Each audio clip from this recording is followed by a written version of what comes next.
Back with another edition of Mel and Mike, the first edition of the 2021-22 season.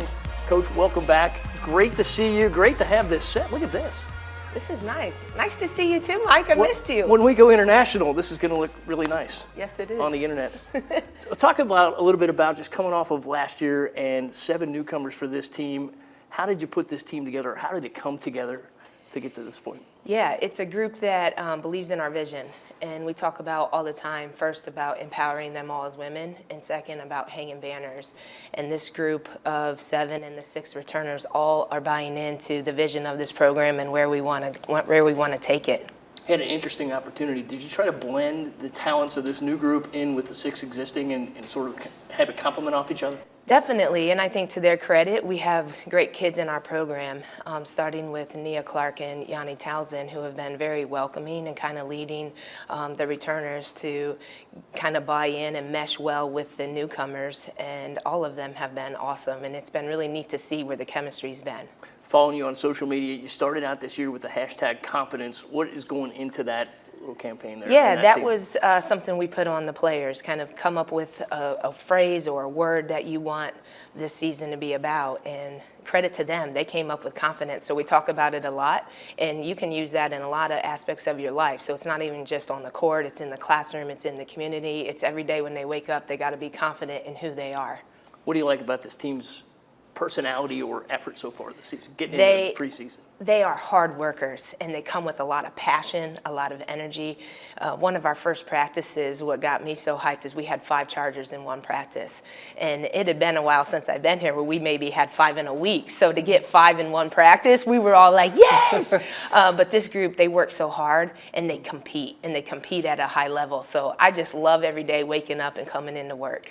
Looking back to last year in the COVID era and you had to do some things differently, is there anything you found there, like a drill or a procedure or anything you wanted to do that maybe carried over into this season? Say, hey, we kind of like the way that worked out?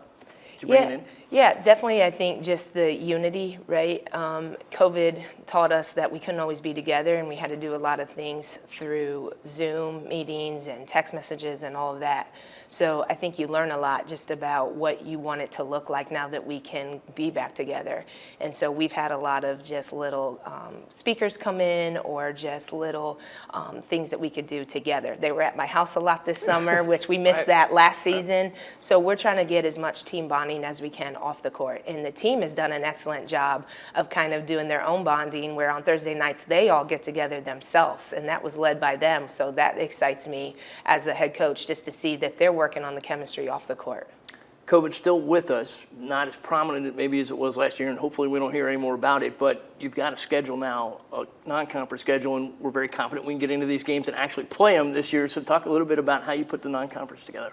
Yeah, so we want a challenging schedule, especially with so many new kids. So we go on the road early. We're at Memphis, which that's a new coach, Trina from Wright State, and we all know what she's done in that program, so we know that's going to be a tough battle to start. And then we head to Utah, and that was my very first game here at Xavier, our staff's first game. So we're excited to head back out there. And then we have some local teams coming to Centos with Miami of Ohio, and then we always have that crosstown shootout, which will be at Cincinnati this year.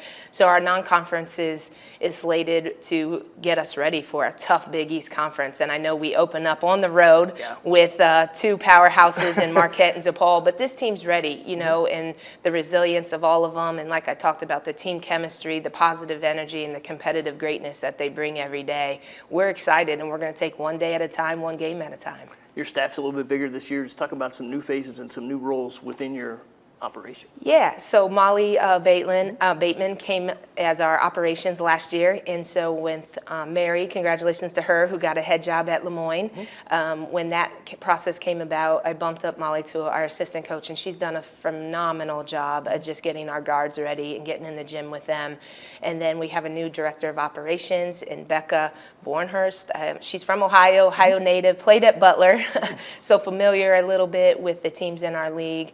She's hit the the ground running and been an excellent addition to our staff. And then I have 2 GAs, Grayson Bright, who played college ball at a high level, played professionally, so she's been a great resource for our kids because she's not far removed from the college game. And then we have Javon Masters, who was an assistant coach and kind of took a step backwards to be a GA.